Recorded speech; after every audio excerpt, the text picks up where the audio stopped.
I spoke to her as a human being. You know, Yeah. I didn't speak to her eating disorder. I spoke to her as a human. And I think that's really important. And parents, that's what we need to do. We need to speak to them as humans, not speak to their eating disorder. Welcome to I Call Bullshit. On today's episode, I have Fiona Luca. Fiona is an amazing human. She's a specialist in the field of anorexia. Unfortunately, last year I had the personal experience of having to deal with one of my daughters being diagnosed, and having someone like Fiona to lean on was just a godsend. So welcome, and I hope you enjoy. Fiona, welcome. Thank you. Thanks for coming in. Thanks for having me. Tell me a little bit about yourself. So I'm a mum of two beautiful girls. I have an 8-year-old and an 11-year-old. My background's actually dance. And I always start with that because dance kind of is and was my first love. And it was a vessel for me to communicate without words. Sure. And so I built this really strong relationship between my body and movement from a little person. And then fostered that, you know, through training and then through being in the industry and so forth, and now teach it and have done for 2 decades. But it's ironic because I built this really strong connection with my body and then made choices later on in my life to hurt my body and dishonour and abandon my body, you know. But Wow. I'm a creative person at heart. So I love movement, I love directing, I love creating, I love beautiful pictures and seeing visual things, you know. Sure. So that's been a really big part of my life. I come from an Italian family. I always felt like the black sheep in my family. I felt like the person that didn't belong. And it wasn't just in my family, it was just kind of in the world. Like I always felt like the odd one out, you know. I was super good at masking it. Sure. Like I was so good at conforming. And if you would to ask anyone that went to school with me, I was the person that was friends with everyone. Yeah. But I never really felt connected to anyone. I just knew how to be social and interact. And that's kind of stayed with me, right? Like I'm kind of one of those people that knows so many people. Like I have such a big community. I've had so many influential people in my life, but I'm a really kind of secretive, quiet person, you know? And What's there's that on you? I'm Scorpion. Okay. So I'm all the things a Scorpion is. Yeah, right. Not all the things. It's But just because that sounds so much like me. does it? Yeah, What are you? I'm a Gemini. Are you? Yeah. You're a bit of Jekyll and Hyde. Yeah, a You June got Gemini. a June Gemini. Yeah. You got those two sides. Well, I'm a bit the same too, but I think what I have as a Scorpion, definitely. I mean, I do like astrology. I don't 100% lean into it, but I'm very passionate. I'm Yes. very loyal. Yeah. I'm very headstrong, and I'm super intuitive. Yeah. And I know before I even know I know. Yeah. Does that make sense? Yeah. Like I know before I even know I know. You know that in hindsight, but do you know when you know? Well, that's in the moment. Well, do you know what? I think that's the skill, isn't it? Well, this is why, how funny that I said I'm a dancer first and foremost, right? Because moving my body brings me back into my body. So when I'm on my Sure. yoga mat or when I'm moving, I'm like wholeheartedly Fiona. Yep. And she's uber intuitive. And she's really embodied and really connected and really kind of grounded.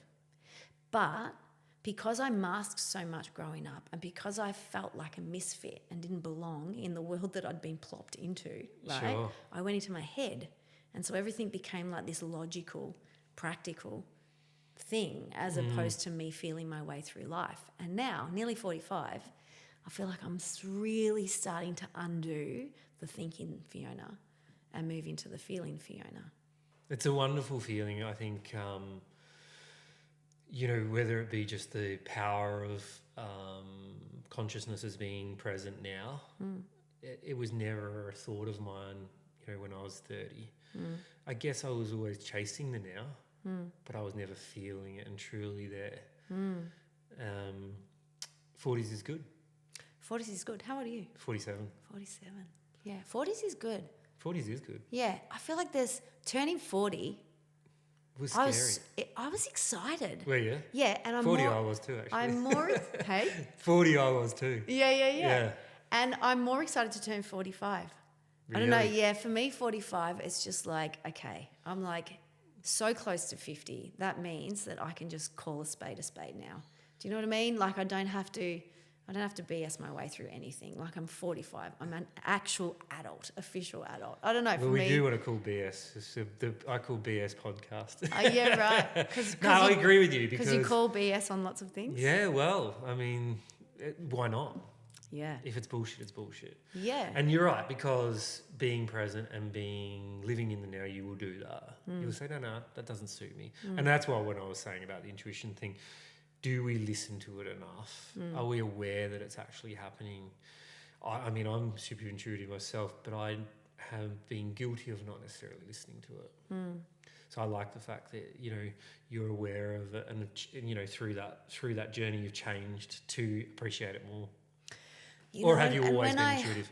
No, I think I've always been intuitive. I think life just got in the way that I needed to amalgamate or, you know, conform to the world and society, moved me away from my inner knowing. And when I say inner knowing, like, I'm a really spiritual person. Yes. Yep. I lean into my spirituality a lot. And for me, spirituality means to align really closely and dearly to my values, to believe that I'm held by, you know, something, things bigger than me, guidance, spirit, you know.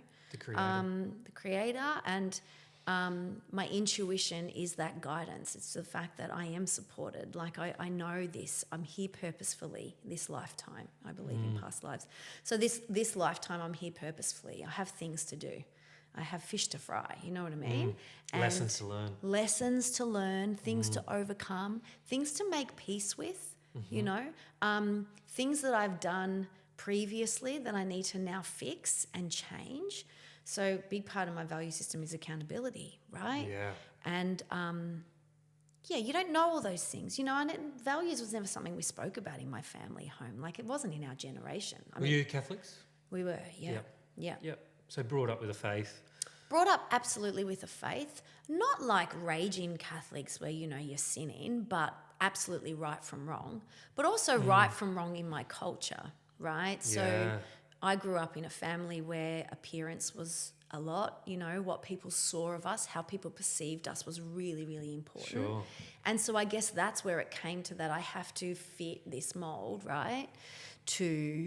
So that I look and present the way that people expect of me.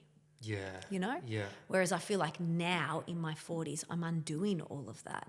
You know? Like, I'm exposing. It's funny. I love yoga. Yep. I got into yoga when I was about 25, when I got back from overseas, because I lived abroad for a few years and danced and created and so forth. And I came back. I got into yoga purely for the movement of it, like for exercise, not realising that it was like, oh, wow, this is really sacred time on a mat. And then I stopped yoga because I met my husband at the time, and we had, you know, life and party and all that sort of stuff. And then I went back to yoga in my mid-30s, just after my second child. And it's so interesting because yoga was the place where I had to be on this mat, and like, it was like I was exposed everything that I've done, that I do, that I lie about. Yeah. Not consciously. Yeah. Because we all have our secrets in our back pocket, right? It was like, it all just comes up. Every time I lie in Shavasana meditation, I'm like, oh God, I know this to be true. I can't pretend anymore. You know what I mean? Like, you know, you can't unsee what you've seen. Yeah. And so it kind of, but when I moved into the yogi space, I was like calm, chill, zen Fiona. Yeah, wow. Right? And I really led from that space. And there is a really big part of me that is her. But I'm also a massive firecracker. Yeah. Like, I'm a massive firecracker. Sting. I've got a bit of a sting. I'm a Scorpion and Italian, like double whammy. Yeah. And I got this fire in my belly. And I feel like it's only more recently in my mid-40s that I'm like, I'm allowed to be outspoken. I'm allowed to challenge that. I'm allowed to say absolutely no, that doesn't fly with me. That does not work with me. I don't have to be this calm Zen yogi or this really well-behaved 10-year-old Fiona in an Italian family. Like, I can rustle people's feathers. Yeah. And if they're you don't rustled, have to conform to the social structures. Yeah. Yeah.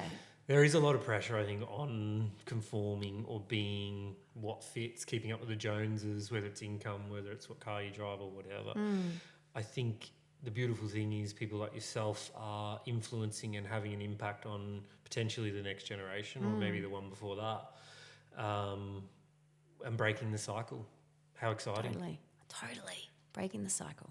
And if we can have our younger generation, I don't know, I'll use my daughter for example, break that cycle. I'm say 40. Let's say I started my journey when I was 45, maybe a few years. But if she gets to break it or learn about it when she's 15 to 17 and have more knowledge and more of an open mind moving forward, how freaking wonderful. Oh, it's incredible. You know, It's to even incredible. know the word subconscious trauma. You know, Belief I think systems to align with values, to recognize at age 15 and 16, hold on, what is important to me? Yeah, What do I value? me. What are non-negotiables? Who am I trying to be? Like, who do I want to be and who am I trying to be? And are my actions and behaviors aligned with that? Or have I steered in a direction for someone else? Do you know what I mean? Yeah. Or because of someone else. Massive. That's all the work I do in the schools. Yeah. That's So all the you do a lot of work with anorexia. I do. That's how I met you. Drop that one. Yeah. So I met you, my daughter had anorexia or has anorexia, and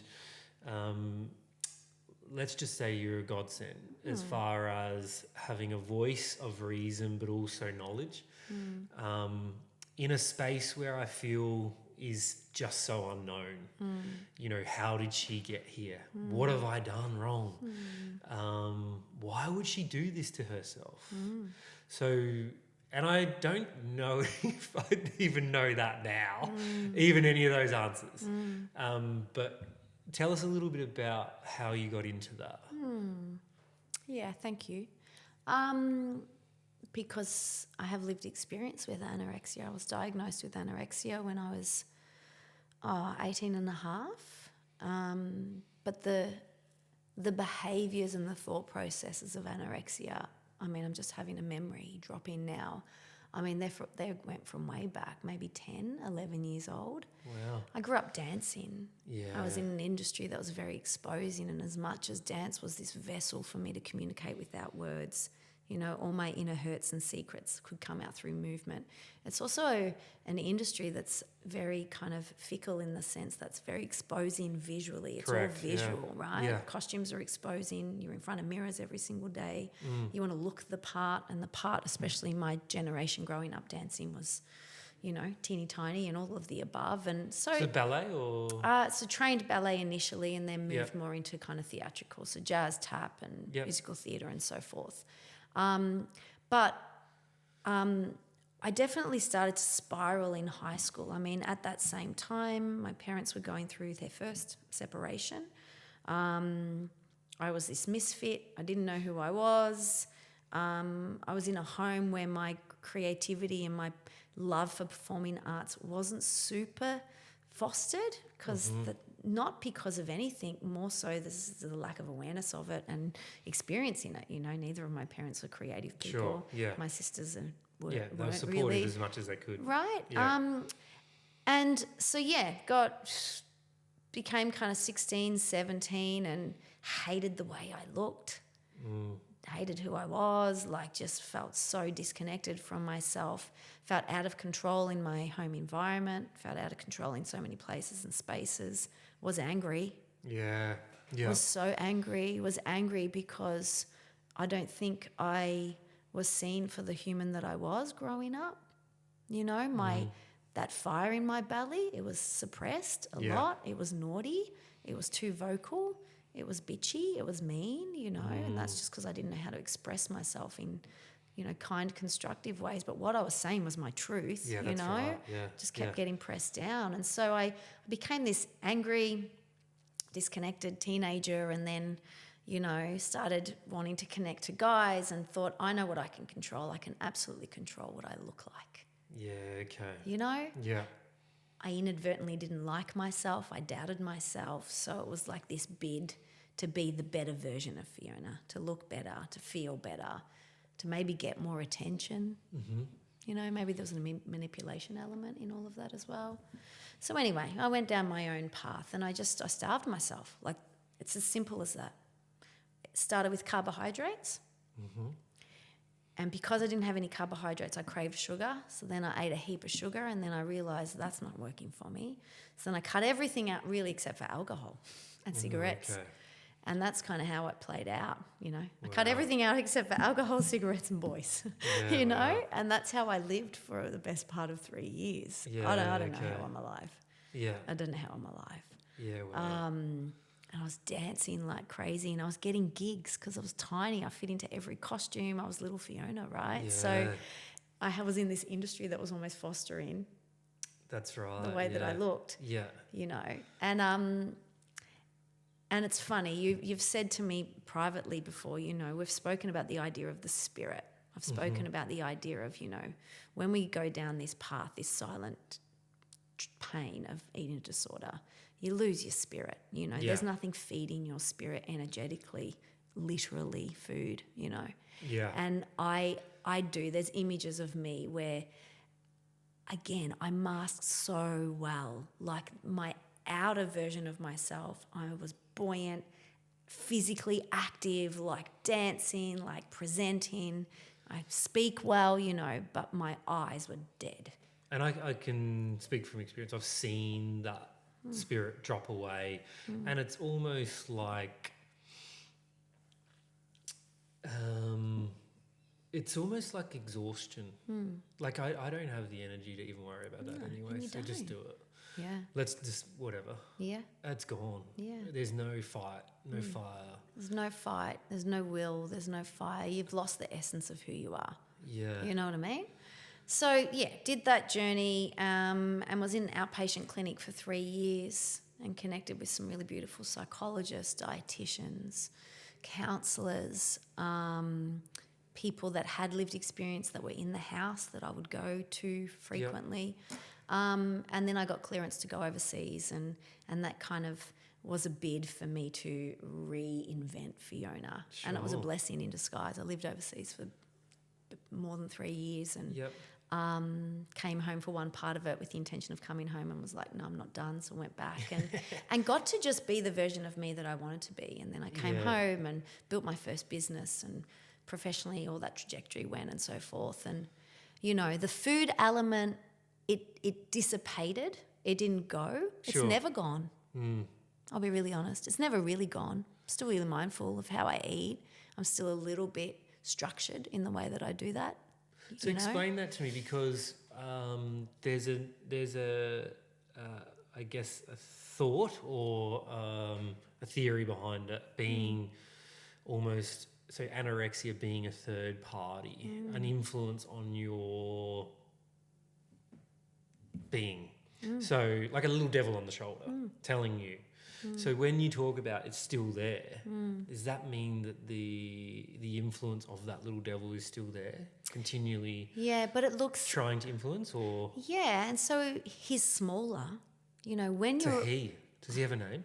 yeah, I won't disclose it. No, that's right. Because I do. Yeah, that's interesting. Yeah, he does have. I journaled, and he was very prominent. And you know, and when I work with clients that are in this space, Sure, I encourage we give it a them name. to kind of give it a name and give it its own identity, right? Because it is. It's like this voice in your head that's separate to yours, you know, and it gets smaller when you're raging in it. You know what I mean? Like you're not feeding, you're not eating. You know, everything's shutting down. Like it is consuming. It has taken over your body. It's no longer a person separate from you. It's almost in you. Yeah, wow. Do you know what I mean? Like Yeah. it's in your body. You can't separate you from it because you're driven by it. And I've never had an addiction, but I would liken it to be something similar. Do you know what I Sure, mean? Where you're yeah. so consumed by the need to keep acting and behaving and honouring this voice, this belief system, that it takes over your body. Do you know what I mean? So there's no disconnect from it. You have to embody it. You know, the same way you have to drink to feel like you can manage your life. Yeah. You know, take substance or whatever your choice is, right? So it gets smaller though, right? And this is where the work happens. It's when you identify, hold on, is this me or is this my doubt? I call it kind of doubt now, or that mechanism to control speaking. Because my life is, you know, feeling disorderly, or because I feel out of control, or because I'm feeling hurt and pain. A big part of it is the suppression of feeling. Okay. Yeah.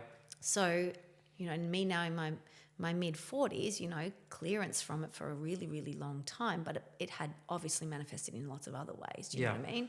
It's that bid for control. So I know, I used this with my students the other day. Time and space is really important to me. It's a really big trigger for me. When I don't have enough of it. So your own space, personal It space? provokes a lot of anxiety in me. I feel controlled, right? I feel suffocated.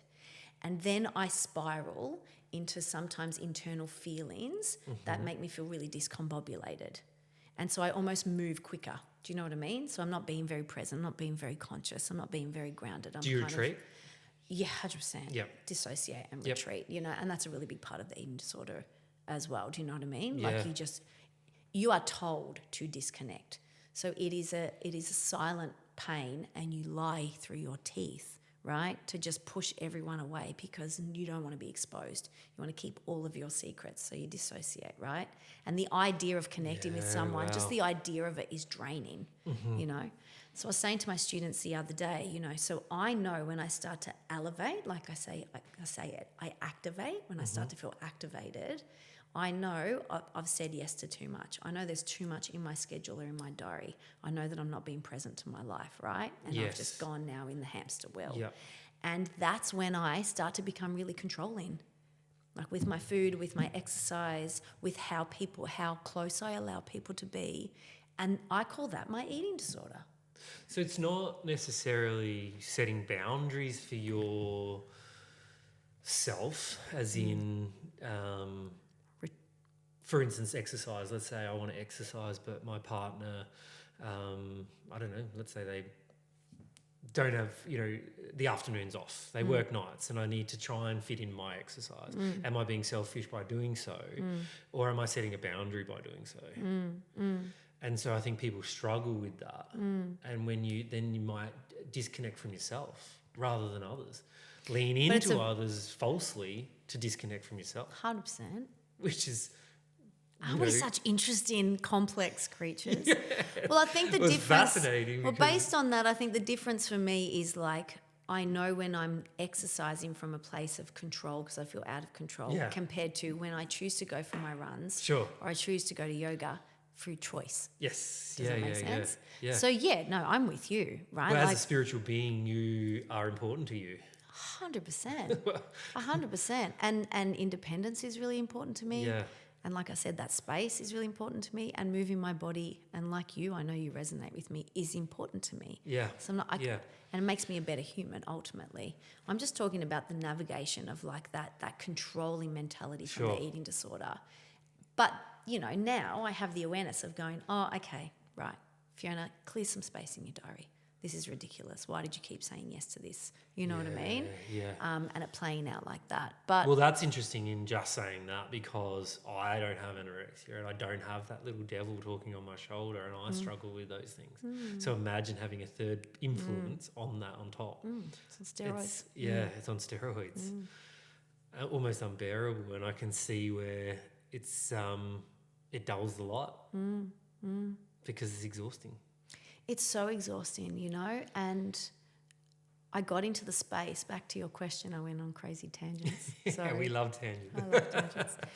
I got onto that, back to your question, I moved into that space. And when I say moved into that space, I don't advertise it. I don't say I'm an expert in anorexia or anything like that. I have lived experience.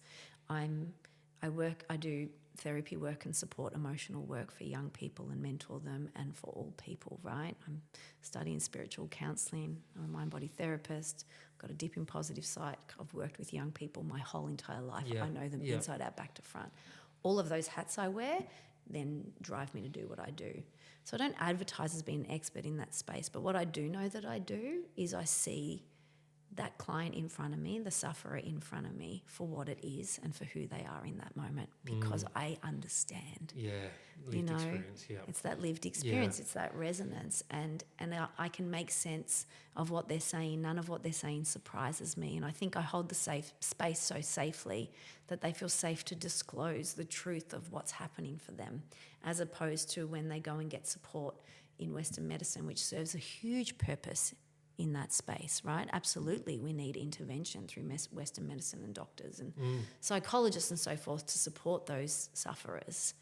But that holistic approach of lived experience, understanding what's happening for you and having compassion in that space and allowing you to feel safe to just expose your truth, that's the role that I play, you know, and that's the role I've played with Which Addie is a under a learned journey. skill, and it's I would say probably one of the hardest things to sort of comprehend. I need to fix this. Why would I be quiet? Or why would I hold space for that? I mean, for me, I am a fixer, and I found it extremely hard to hold space.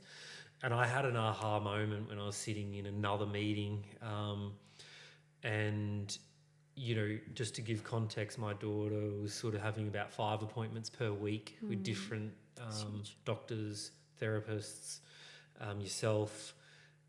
There was hospital stays for 7 days with a lot of structured eating, you know, real control over her control. And as I said, I had this aha moment. We were sitting in a meeting and I went, I can't fix this. And you know what I actually thought? These guys don't know either. No one knows how to fix this. We just need to, well, I actually do think you were a huge influence on it. I remember saying to you, you can't fix this. Yeah. And I mean, as a father seeing your daughter, her spirit, sorry, it gets emotional, but like her spirit wane, and to not be able to control that is exceptionally hard. To just be in the passenger seat of an out of control car, it's fucking scary. So to hold space, it's very, very hard. So kudos to you for being able to do that, provide that for them. Now keep in mind, I'm not a parent of Addie or these people. No, that's right. Yeah. Right? Like, so, you know, I pray that I don't have to have that experience as a parent in that space, but I can imagine it would be really different. And I remember us having quite a few conversations.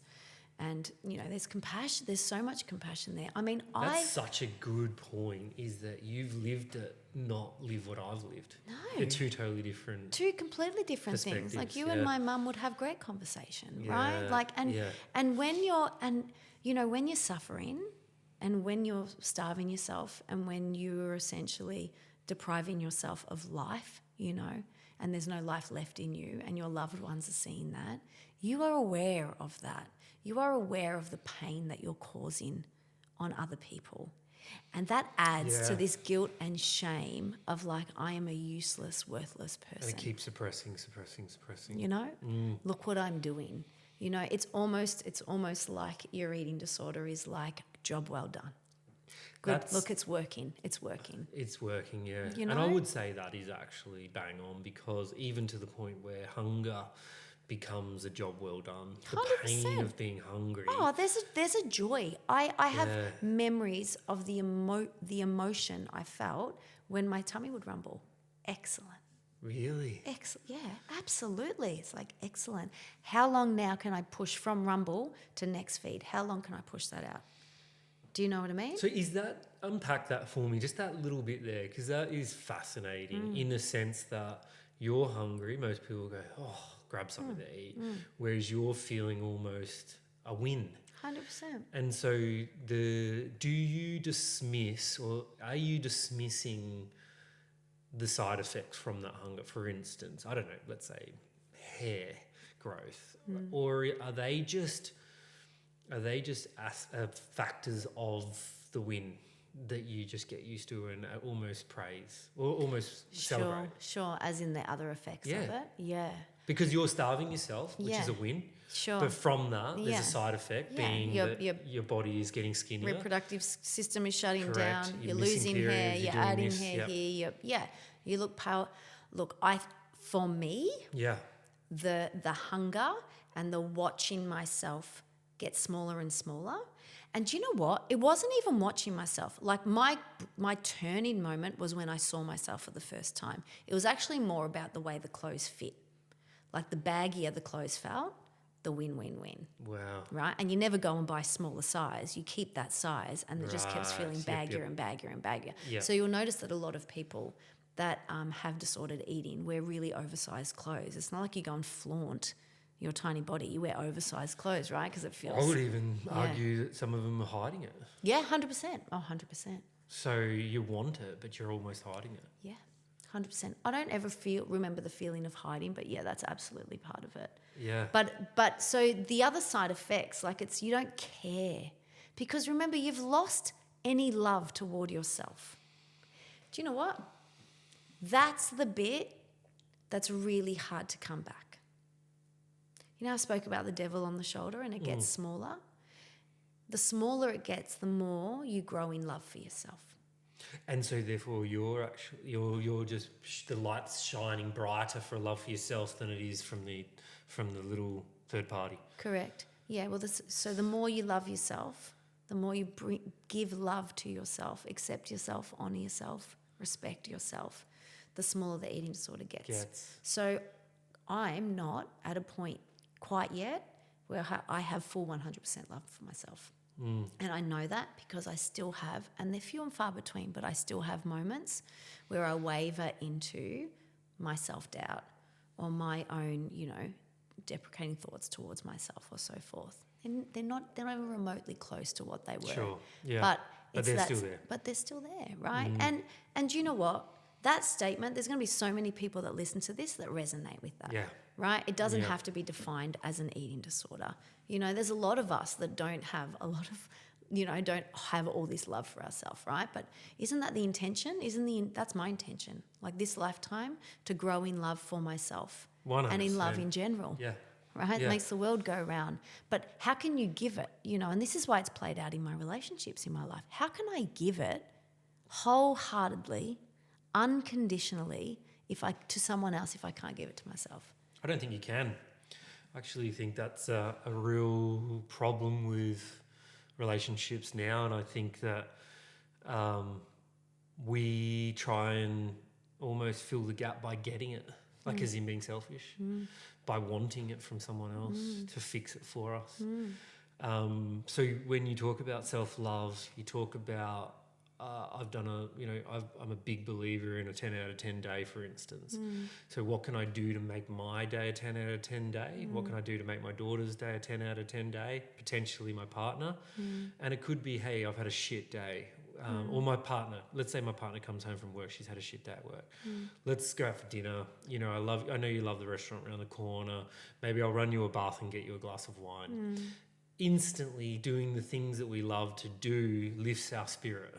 So for me, it might be go for a run, or it might be a bit of nature, or it might be whatever it is that makes my heart sing. So we don't do that enough in general. I speak to friends of mine that are in ruts or that are, stuck in work. There's no fun. There's no joy in it. And I think, by making a conscious decision, by putting it in your calendar, gym, yoga, run. Oh, totally. Whatever it is that makes you happy. If it's walking on the beach with bare feet, do it. For fuck's sake, what are you waiting for? There's no one on their deathbed going, geez, I wish I'd done a couple more hours work. I know. It's so true. It's all about experience. And I would hope, as a general sense of consciousness at the moment, that we are falling or moving into a more experienced time rather than material time. Yeah. Who cares what car you drive? Yeah. Have a smile on your face. So I think, and then throw on top of that anorexia, for instance. How freaking hard is it to self-love? Totally. So yeah, well, I mean, you've stopped yourself from eating, from living. You dissociate from your family, from your friends. You don't want to go out because you don't feel skinny enough to go out. Like, you stop yourself from living, And I guess it's the work that I do now is just supporting these beautiful young people to remember that life is worth living, to reconnect with what is important to them, what is meaningful to them, what is purposeful to them, and how this eating disorder is stopping them from engaging and living any of that. Like narrowing the why of the eating disorder and heightening, embracing the why of like life. you know, like purpose, like why am I here? And that's why in the work that I do one-on-one and in the schools is like inspiring purpose and meaning in these young people's lives, right? So do you dive into what is, like, let's say, do you dive into sort of what makes their heart sing, as in where their passions and desires lie, and then put that, you know, if let's say, for instance, something makes me laugh, well, I want to hear it again. Yeah. So how do we instill that into these young kids' minds to not sit on the couch or on iPhones, and to get out there and get a bit of vitamin D and get some sun, or go to the beach or hang out with friends or whatever it is? How do we do that? I think it's quite a few ways. Great question. So the first session I have in every workshop with a young person one-on-one or in my school programs is it's a 1.2, I call it, worksheet, and it's all the things about me. What do I love? What do I care about? What matters most to me? Where do I feel most like me? What do I do that wakes my spirit up? What do I do that takes spirit away from me? Do you know what I mean? Like depletes me. So it's just building that awareness of like, hold on a minute, all of these things are really important to me. And it's funny, I'll work with the grade 5 student and their list will be full. I'll work with the year 9 student and they've got like 1 or 2 things, right? Because they've disconnected from themselves because they're too busy engaged in other things, you know, scrolling or people or what they're supposed to be. And, you know, that's all part of them going through. Yeah, they're spectators and they're in the passenger seat of their life. They're not in the driver's seat. So it's establishing the why, right? And then I always go next to values. Okay, what's really important to you? And I roll out a list of values and I'm like, write down the ones that stand out for you. And they'll write down a whole huge list. And I'm like, okay, circle top 3. And they're like, what?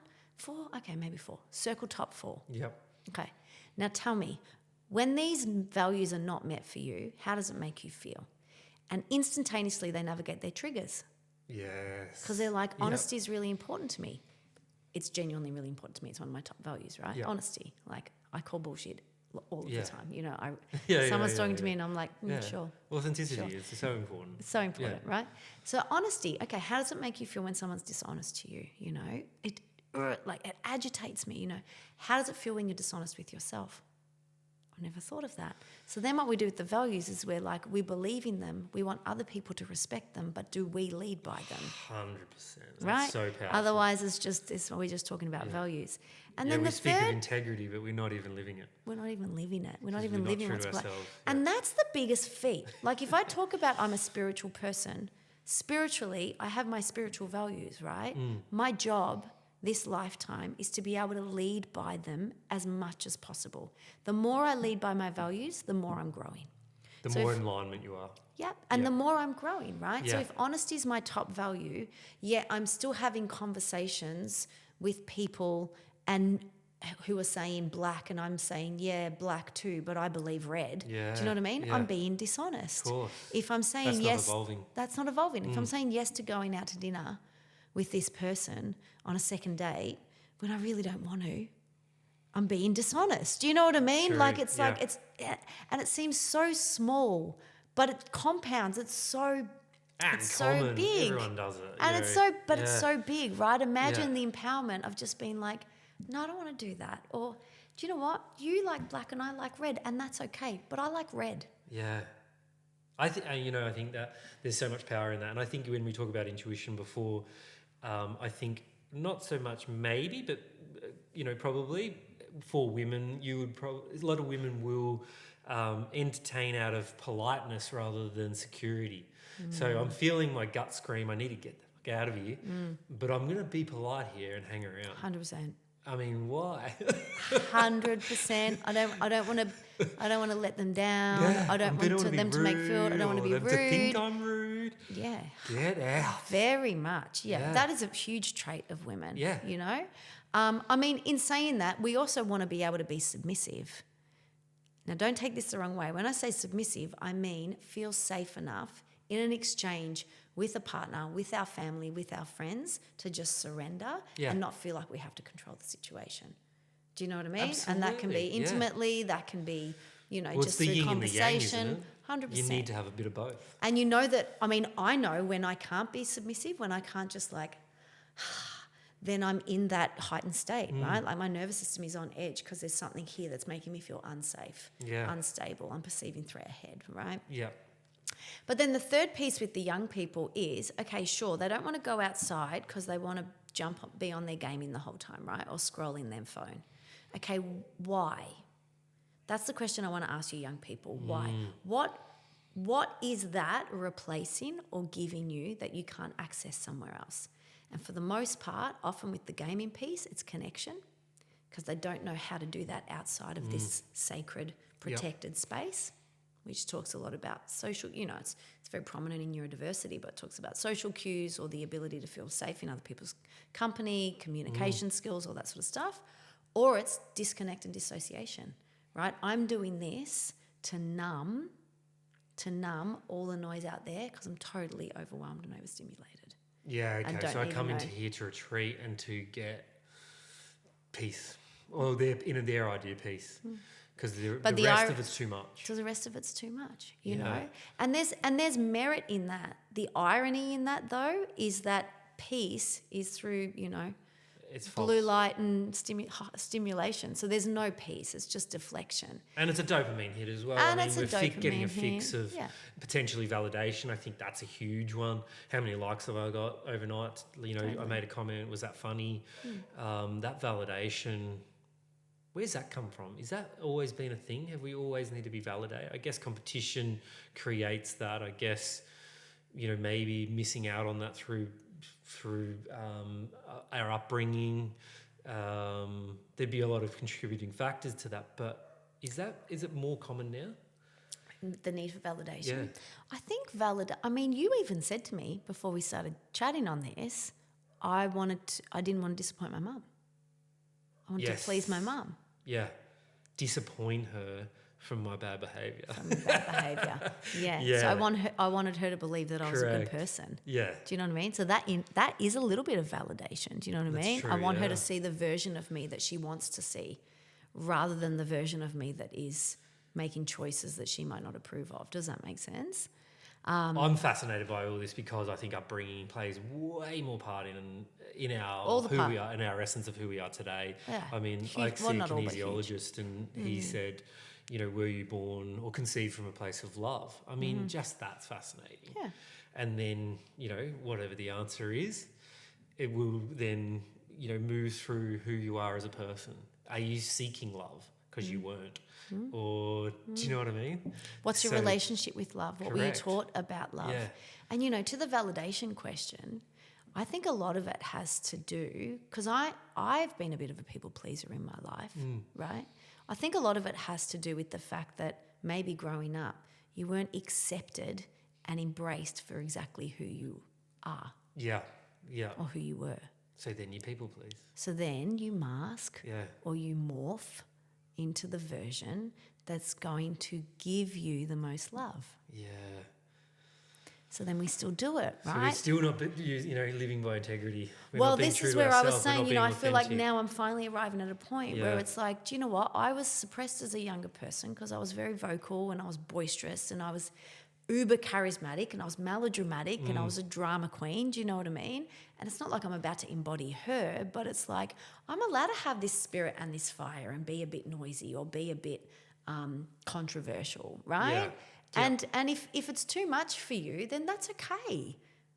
Do you know what I mean? But I'm not gonna tone it all down to make sure that I'm perceived as this really perfectly put together, calm, grounded, like I date, right? Yeah. And on so many, or have dated, and on so many of the dating apps, men want no drama. They want no drama, right? And I appreciate that might mean lots of different things, but my perception is like, so if we're having a conversation and I want to challenge the conversation because my belief system is different, or I want to challenge what's being said, not because I don't agree with you, but because I want to be heard as well in this exchange, is that dramatic? No. Do you know what I mean? Well, I think critical thinking's super important. Yeah. Coming at anything from an open mind. And I think we talk about spirituality, we talk about surrendering. Well, how can you surrender if you're coming up from a place of an opinion? Yeah. You're actually force feeding it. Yeah. Or forcing your opinion. Yeah. It's not surrendering to your opinion or your perspective. Yeah. So when you say opinion, do you mean like Well, that's... I because you believe in that, it's wrong? Or do you mean, because that's judgment too, right? Correct, yeah. It's like I said before, no, I want red.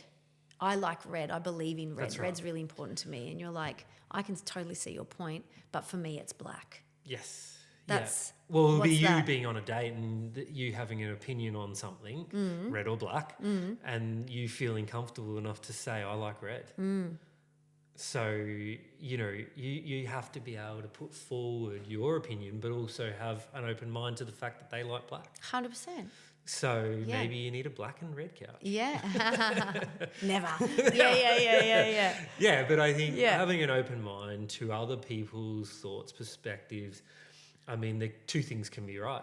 Or two 100%. things can be true. And remember that your thoughts and perspectives, this is a good chat, by the way. Yeah. Remember, your thoughts and perspectives come from your history, Correct. your world, Yeah. how you were brought up, what you've experienced, what hurts you've had, what challenges you've had, and mine come from mine, you know? 100%. Yeah. I feel like there was definitely a part of my life where not overtly opinionated, but maybe judgmental, thinking that my way was the right way.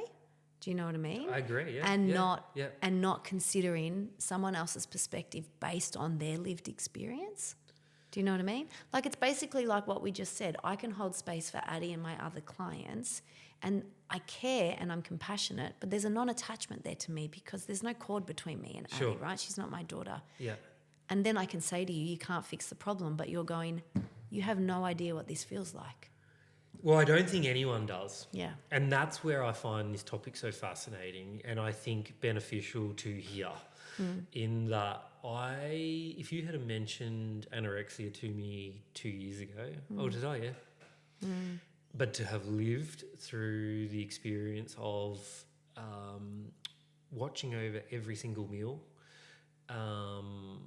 making sure there was 6 meals a day that were getting eaten, or, you know, the well-being of my daughter is safe. She's safe. She's loved.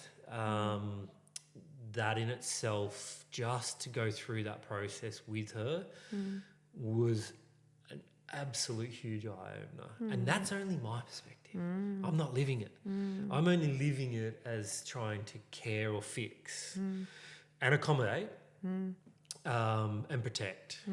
But my perspective is only a tiny little skerrick of what's going on inside her little mind or her little heart. So that fascinates me. But again, going back to my point, I guess, was that I don't think anyone has a clue of how tough it is for starters, the kids of today, through social media, through depression, through expectations, through perspectives, through, you know, like I've talked to young women or women, and I would, you know, ask them, hey, when you were moving into the space of, like, you know, intimacy when you were younger, did you do it because you wanted to do it, or did you do it out of pressure, or because that's what you're supposed to do? I would say most people just do it because that's what's happening. Yeah. So were you doing it because you really loved that guy and you really wanted to go there? Probably not. It's such a shame. You know, I mean, we're not necessarily... Yeah, well, that's another topic. But to know what I know now, to be able to hold space for... or to be able to learn to hold space for someone that needs it and really... just allow her to feel was probably the biggest and profound shifts I've ever learned. And that is exactly what we were talking about, opinions, because sometimes it fucking doesn't matter. Just, you know, to be able to hold space for your opinion and to show me or to teach me how you're feeling, I don't need an opinion in that. So to be a fixer, that's a hard thing to swallow. You know, so when you say you're opinionated, you probably meant it from a good place. How can we fix this? Totally. But you're learning now that maybe that's not the best path to fix it. 100%. Which is And wonderful. to your credit, when you surrendered the idea that you didn't have to fix and you just had to be there, like there was growth for both of you during that journey. Yeah. Like Addie's experience, as painful and as emotional and as hard as it was, offered growth for both of you as human beings, right? Yeah. And the fact that you then, because you couldn't fix it, surrendered to the fact that, well, I just need to be here with love. I just need her to know that there's love. Yeah. There's love and support, right? I'm going to show that through my actions and I'm going to show that through my energy. And I'm not saying you didn't have bad days, right? But then for you to have now there be more resolution than not with Addie, right? Like you're in a better space. You're both in a better space. She's in a better space from a health perspective. And you two still have fostered this connection and this safety in relationship. It's massive. Massive, yeah. It's massive. Like my experience growing up was it was too hard for my parents. You know, my eating disorder pushed my dad away. Yeah, right. Yeah. He didn't know what to do with me. He couldn't fix it. He couldn't help me. I wouldn't let him in, right? Yeah. And so he just put his hands up, right? And this isn't me calling out my dad that he's a bad person by any stretch, right? We all do the best that we can with the tools and the awareness that we have, and how evolved we are at that moment. But I remember, like, that has left a long-term impact on me, you know, and my ability to then trust in the space of love. And maybe men. And men. Yeah. Because when I'm not coping, you know, and this has definitely played out in my life, right? That's why Fiona always has to be put together and okay, and she's got all her ducks lined in a row, right? Because when I'm not, there's not going to be strength on the other end to be able to hold the full part, you know? You don't have faith that that's possible, or you believe that that's true? No, I don't believe it's true. I didn't have faith that it's possible. I do have faith it's possible. Now? Yeah. I certainly haven't attracted men that have necessarily been able to do that, but I do absolutely have faith that that's possible, but that's where that belief system comes from. Does that make sense? Yeah, and until you do foster the love for yourself and those things that make your heart sing, I don't believe that person's going to come. 100%. So, 100%. you know, if people come for a reason, a season or a lifetime, I've said to a friend of mine, I'm like, man, I'm done with the lessons. Yeah, I know. Bro. Not anymore. Enough is enough. I've said that to my kinesiologist before. I'm like, are we nearly done? Like, I just feel like every time we unravel. How deep does this pot go? There's like 70 new layers. Like, what? And after the meeting with him, I'm like, oh, another thing uncovered or downloading for me. I'm like, you know, it's interesting. It's deep work, isn't it? Such big work. Oh, it's amazing. I just love it. I love it too. I rate it highly. I love it too. We talked about the ability to connect, say, for instance, with myself and Addie. And Addie and I have such a good relationship that we're so open with each other. And it was funny because I was talking to actually a girl I was dating, but she said, oh, no. There's heaps of stuff that she's not telling you. And I was like, oh, I'm pretty sure there isn't. But anyway, I asked her and she's like, nah, I've got nothing to hide. And I think that if we can break that barrier a little bit and really allow for our children to come to us with a problem or a topic or an issue, you know, they might have fucked up royally. But the quicker we get on top of it with truth, the quicker we can fix it. 100%. And I think that's probably where I think your skill set is so valuable, in that people need to see you early. Yeah. And it's a you know, and I think that's support work in general, right? Like, what does the human race generally do? They need the therapist, the psychologist, the facilitator when shit hits the fan, right? It's not preventative, you know. And I say this, I mean, I access my growth work, through my counselling and kinesiology, frequently. I have a village of people that I go to. And I know that when something is arising or is bubbling under the surface, I know exactly who to go to.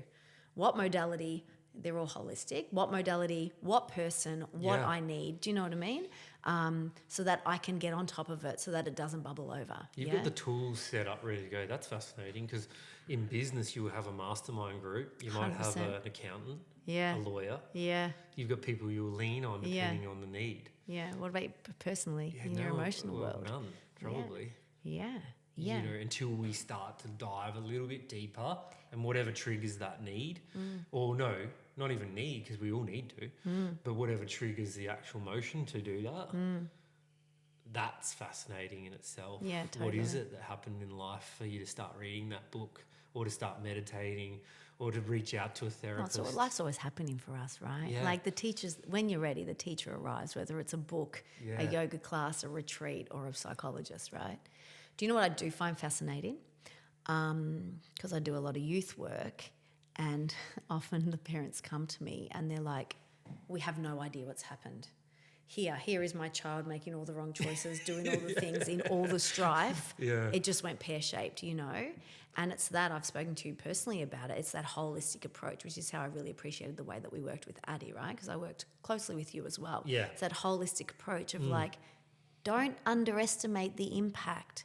Your family home, your environment, the belief systems within that environment, your own backpack of hurts, dad's own backpack of hurts have impacted this. I'm not saying I blame you, but as parents, and I'm one of two, we have to take responsibility for this. And that's why not only do I work in the youth space, I work so heavily in the mum space, right? Where it's like, mums, we're going to break this cycle. We are projecting our wounds, our hurts, our misconceptions, our old, belief systems onto our children, and they're going to embody them. Oh, you're tapping into a massive topic, because what you said before, I believe in reincarnation, or our carnation in this body. And so my timeline is different to yours. And relationships, if they're on a different timeline, maybe it doesn't marry up. But our kids may be on a different timeline as well. And let's say our kids are going through this troublesome time, but we are naive because we're on a different timeline.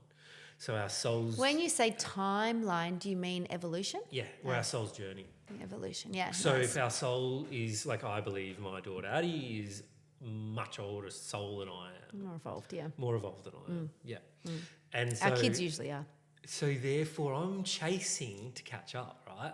So if she's more evolved, which is fantastic because she's at a younger age and also can learn more. So when she gets to my age, she's going to be more learned and more wise. She's already wiser.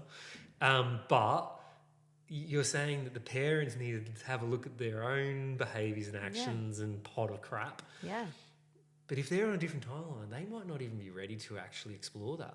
100%. But this is where my spiritual belief comes in. It's just take it or leave it. Yeah. Addie chose you. I believe in that My too. children 100%. chose me. Yeah. So we all signed To teach and learn. We all signed some sort of contract somewhere along, and I accepted it. Yeah. When I came here, Earthside, I accepted that I'm going to have these two children that chose me as well, and this is what we're going to embark on. So because I've accepted that, the challenges that arrived. So for me, I feel like you've already ticked one of your boxes, right? With Addie, your job was to surrender and say, I can't fix this. I need to allow my child to have this process and journey to learn and grow for herself, and I need to just hold love. However that lesson arrives. Right? Yeah. Because maybe somewhere in past life you weren't able to do that. So now you've given a second opportunity to do that. So, True. So I've your chosen father? these children. So I think with my father, who agreed to me, wasn't quite ready to grow and learn the lessons and be the father to me that I needed him to be. Yeah. And there is no anger, there is no resentment. I saw my dad 3 days ago. Yeah. I love him. Yeah. Yeah. He just, he just couldn't. And so that's what I take really seriously as a mum, So when stuff arises, I'm a single mum, my kids come from the split family or the co-parenting, whatever you want to call it, right? So already that in and of itself, I remember initially when that happened, I felt so much shame, so much guilt. I've done this to my children. I'm not going to give them that perfect nuclear life that I wanted for them. And then I'm like, no, hold on a minute. They chose this. They must have known somewhere around the trap that this is what was going to happen. And I chose this too. And this outcome is much even this better. timeline on Earth, right? For you know, me, politically or whatever, we've all chosen to be here now. So it's like, what can I see and what can I do to honour what's here for me this lifetime, for my children, for myself, for my partner, for my community, so that by the end of this lifespan, I've ticked boxes. Yeah, I've grown. Yeah, I like that. I've evolved. Right? And you might not evolve to Addie's. You probably won't. You're a different evolution, right? You probably need 2 more lives before you match Addie's, whatever it is. But if I've evolved personally and grown personally as the Fiona that's here earthside this time round. Yeah? That's a win. It's a win. Absolutely. And my kids will see that. Yeah. And I mean, you're giving back as well. So you're not only just evolving yourself, so you can teach and not always use those teachings yourself, right? But you can be expanding that knowledge and influencing 100%. for the good, for the greater good. Yeah. 5 people, 10 people, 50 people. Yeah. Maybe 2 people listen to this podcast and get something from it. Yeah. Maybe 1,000. Yeah. How wonderful. So Yeah. we're expanding regardless. Yeah, 100%. And that's a part of the journey. Yeah. But and I guess that's super important, you know, to bring up, is that if a young soul is, or a young person is kind of suffering in a space where their parents are not necessarily on the same page, or they are, doesn't matter, but if they are suffering, what are some steps that they can take to... it's an interesting question, because are they able to, but what are the steps they can take to get help? And are they able to recognise it to seek help? Are they able to recognise it? Yeah. Well, that's the first question, right? That's the first question. As in help for themselves or help for their child? Yeah. Sure, 100%. Well, so I'd say both, really, because a parent would recognise maybe their child's losing weight. Maybe the schools recognise that where to from here. And if maybe the child is under a dark cloud that can't see it, can't recognise it. I'm not sure.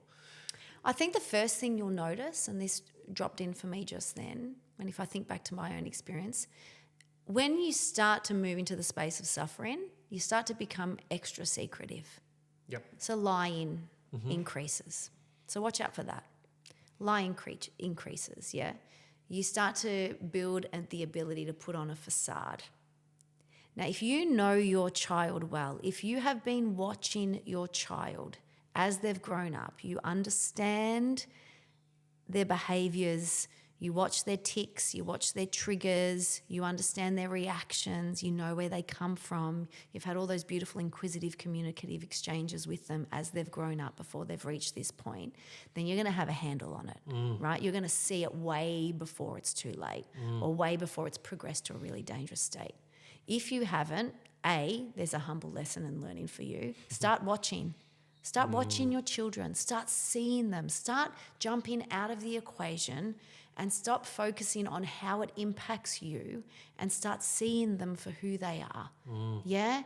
When they said that and it was angry and it sounded mean, instead of you being punitive or feeling totally disrespected and it's all about me, it's like, okay, why did they say that? Right? Because it's behaviour, behaviour is a byproduct of the brain. What's happening for them? It might not even be about you. It might be something going on with friendships or conflict at school. You know what I mean? It might be a secret that they're hiding. It might be, who knows, right? So first of all, start watching and looking and just be the voyeur. Don't attack them, don't pray them, just be the voyeur, right? And then secondly, start asking some questions, but mind the tone and the energy from the questions. The tone and energy must come from love. Yep. If it comes from fear, they will sniff it a mile away. And pull back. Yep. And retreat and lie deeper and further, right? So just be curious from love and remind them through your actions, through your energy, through your behaviour, that my love and support is here. You can do all of the things, and I don't necessarily like them all or agree with them all, or that hurts, but it's never going to stop me from loving you. It's never going to stop me from supporting you, right? Because remember, an eating disorder is a lonely illness. It's so lonely. Yeah. It's between you and your ED, Yeah. right? And you guys are in communication every minuscule second of the day, right? It's just this banter back and forth. It's draining. It's like literally having someone next to you talking in your ear the whole time. You just want to tell them to shut the F up, right? So at that point, you know, let's say you got this banter that's going on. Would you ever imagine someone seeking help at that point? as in that person going and seeking help? No way. So it has to come from an outside influence. 100%. So therefore, we have to be in tune and aware of what's going on. Yeah. They're also going to start to become restrictive with how they eat, when they eat, and that's where the lying plays in. Skipping meals or saying, I'm going to eat at my friend's house. I'm going to, I finished all my lunch at school. Do you know what I mean? Or There's so many tricks. I didn't eat because I got something from the canteen, or. Yeah. So there's all the food element. There's all those little things you need to watch, and dropping weight continuously with no explained reason. If they're apparently eating and you're not watching them over exercise, then that's something to be mindful of, right? So there's all those visual things. But I mean, gosh, if I could just say anything to the people listening that might be going through this, it's like, just watch. Do you know what I mean? Like, don't attack it. Don't try to fix it. Just watch. And then it's the invitation of getting intervention, right? Now, obviously, if you're full blown and you've gone really far down the spectrum of an eating disorder, they're going to need medical intervention really, really quickly, because organs shut down quickly. Yeah. Heart is the first thing, and liver and kidneys are the first things to be impacted by it.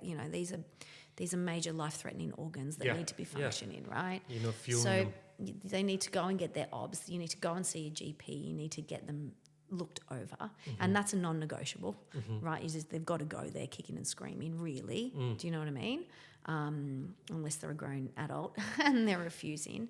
And then, finding the modalities, the therapeutic modalities that are going to support your child, and know your child in that space. Like, I know for Addie, I was a really great person for her. She could relate to me. She opened up with me. She felt safe with me.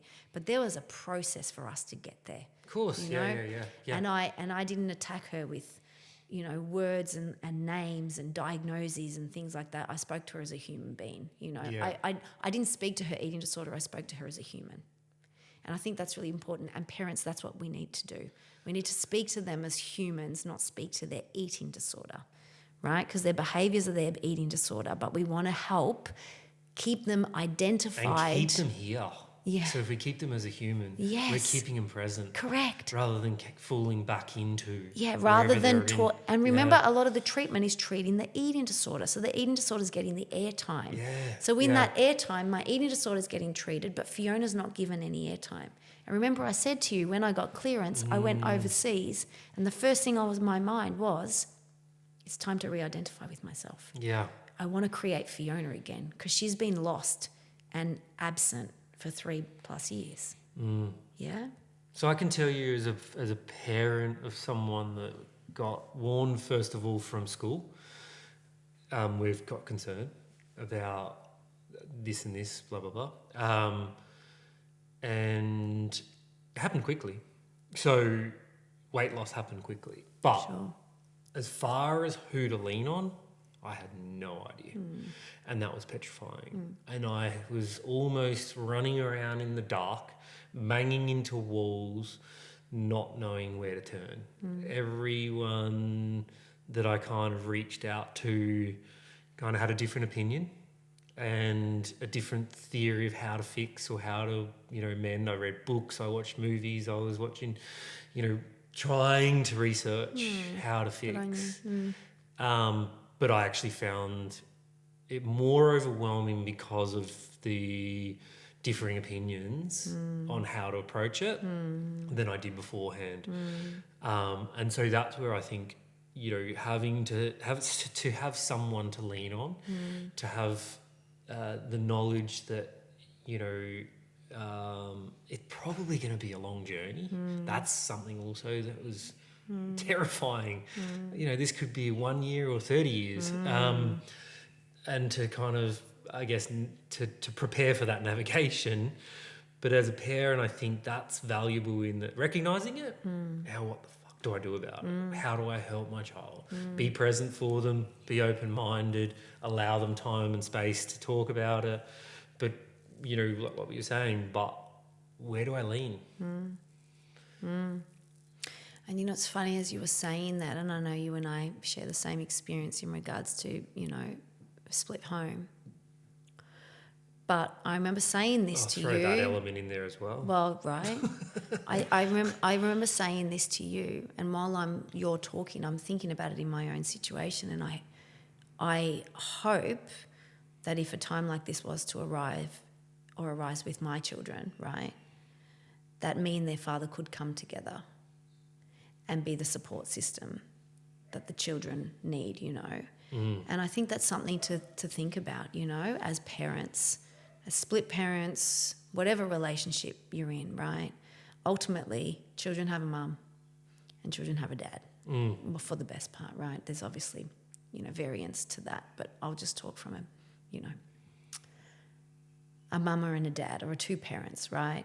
And that's their support system, and that's the place where they came from and where they need to be held, right? And as parents, we need to find it in ourselves to be able to recognise that that child needs both of those caregivers, to be active, to be invested, to be supportive in that space. And loving. And loving, you know. And if it's separate, sure. If it's together, even better. But it's where, you know, those two caregivers are coming forward and saying, we're here, you know? My circumstance was a little bit different. Addie lived with me full time through that period, which surprised, I think. I don't know if it's just a norm or if there is a norm, but a funny little story. Addie's got her Deb coming up, and so we went to buy a dress.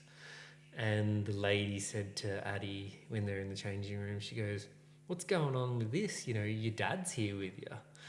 And I was like, sure. What? Get out of line? Okay. Yeah. No, but she just doesn't see it very often. Sure. So anyway, I love the fact that I get to be a part of these little things with Addie. Yeah. She walked out, she looked like an angel. It was magnificent. Yeah. The dress cost way too much. Yeah. But it was cool. Yeah. But I'm not sure if it's fathers stepping up. If it's daughters, I would think daughters and fathers have a good relationship. Should. Oh, Because so I can only look important. at my Oh, my reference point, which is my dad and my sisters, which growing up wasn't great. Pretty removed, pretty, I'd say selfish. You know, I don't think he was super good at contributing. But he's got his own journey, he's got his own choices and reasoning behind that. But yeah, you know, even if that's a lesson for the fathers to step up and to get to know their kids a little bit more, to know where their daughter's actually at, who they are, how they're feeling in being a teenager, hormonal changes. You know, I mean, two daughters, you've got periods kicking in, you've got now they're going to, you know, one day they'll start having sex or whatever it is that they're having to face as a child in this world. We need to be a part of that. We need to be aware of what's going on. Step up, lean in. Lean in inwardly, right? Like I say this to dads. Openly. I definitely have conversations with dads of my clients, mostly, you know, the female clients, where it's like they need to feel you.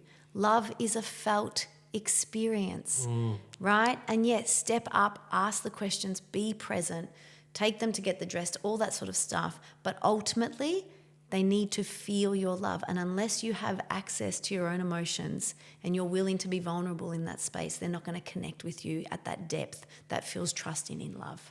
Does that make sense? 100%. So you know, they might even be... I mean, if you're not connecting with them on a normal level, how are you going to connect with them on a deeper level? On a deeper level. Well, and when they're in what they see, you know, when they're in harm's way, like anorexia kicking in, or if they crash the car or they're in trouble, they're not going to come to you with truth. You know, and that, it's a big worry for, and they're all so different. Hugely. So you never know. Well, we're all here One for a different size does reason, not right? fit No, all. absolutely. So I guess it would be that. It would be, and hopefully there's no one listening here that is embarking on that journey, because it's so difficult. But maybe my invitation here for listeners is like, look at your kids, watch your kids, understand who they are, ask them the questions about, who do you want to be? What's important to you? What do you care about? I shared this in another recent podcast I was on, where we have this concept in our house where we say the word valid, So I'm like, hey, why didn't you do that? And the child will go, well, because A, B, and C. And I'll be like, valid. Yeah, I like that word. Right? Well, like valid, rather than me and my ego being like, you're here to support me and make sure that you do it. Yeah? So it's like giving that voice. And my kids, we know our values in our house. Honesty is our top value, right? Yeah. And the kids will say something and I'll be like, oh, hey. And then the oldest one will go, who doesn't have a lot of tact, bless her cotton socks, you told me to always be honest. I'm like, valid, I did. Yeah. Just watch your tone, because that was a little bit aggressive, but you're absolutely right. I needed to hear that. So hold the space and create the space for the children to teach us as well. Owning when you're wrong. Only when you're wrong. And that goes to that Everything. conversation we had about being evolved, right? Yep. Our kids, I believe, are more evolved than us, right? Like, I already know that. I know that with my two, and they're only 8 and 11. Oh, you think that's a standard? Oh, I do. It's my that's spiritual cool. belief. I wondered about that. I really believe that, right? Yeah. Now, just because we're more evolved than someone else doesn't mean we're going to grow. Of course. It depends the actions we take on that, right? Yeah. Like, we have the inner guidance, and we act on that, or we suppress that and we just get swept up in low vibrational of the world, right? Yep. So it doesn't mean you're going to keep evolving. But it's the humble acknowledgement as a parent is like, no, I'm not always right.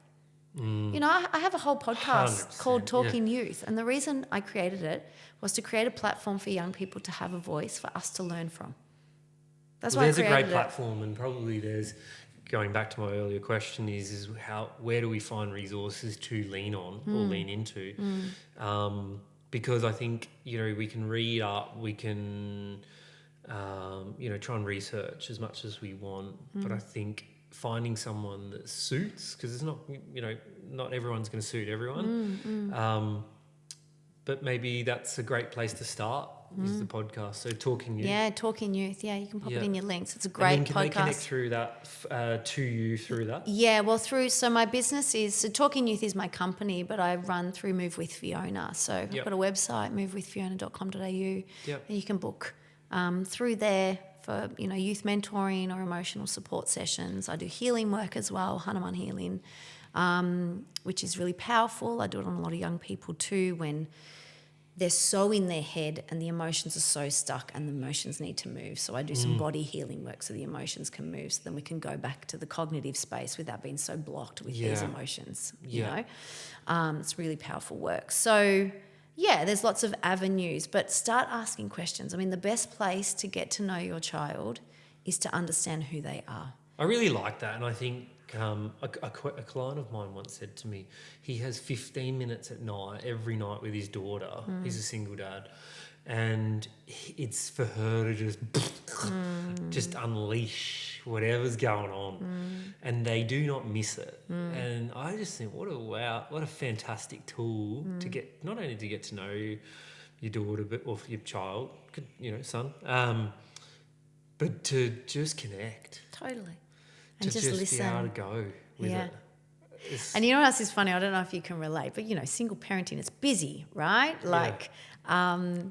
And I have to watch myself sometimes, because my girls don't always necessarily want to talk in that bedtime, right? Because I give them plenty of attention at that time. Yeah. It might be in like the most inconvenient time where they'll like just start to unleash, and I'm like mid cooking, washing machines on, bloody all the things are happening, and it's like, no, Fiona, this is precious moment. Yeah. Like that stuff can wait, or like be present to this, because this is communication, this is connection time for them, right? Yeah. And even though it's not really convenient for my schedule, I need to be here for this. Like you said before, we're complex creatures, aren't we? Yeah. So anyway, I really appreciate you coming in. Thanks for the chat. We could chat for hours, but thank you so much. It is such a powerful topic, but not only powerful. I really think that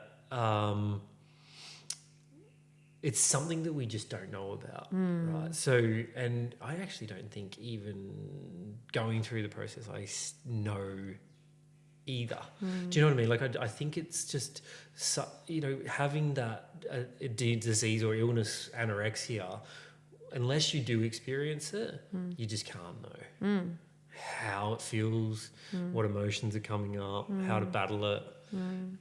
So yeah, I think what you're doing is amazing. Thank you. So thank you. Pleasure. Thanks for having me.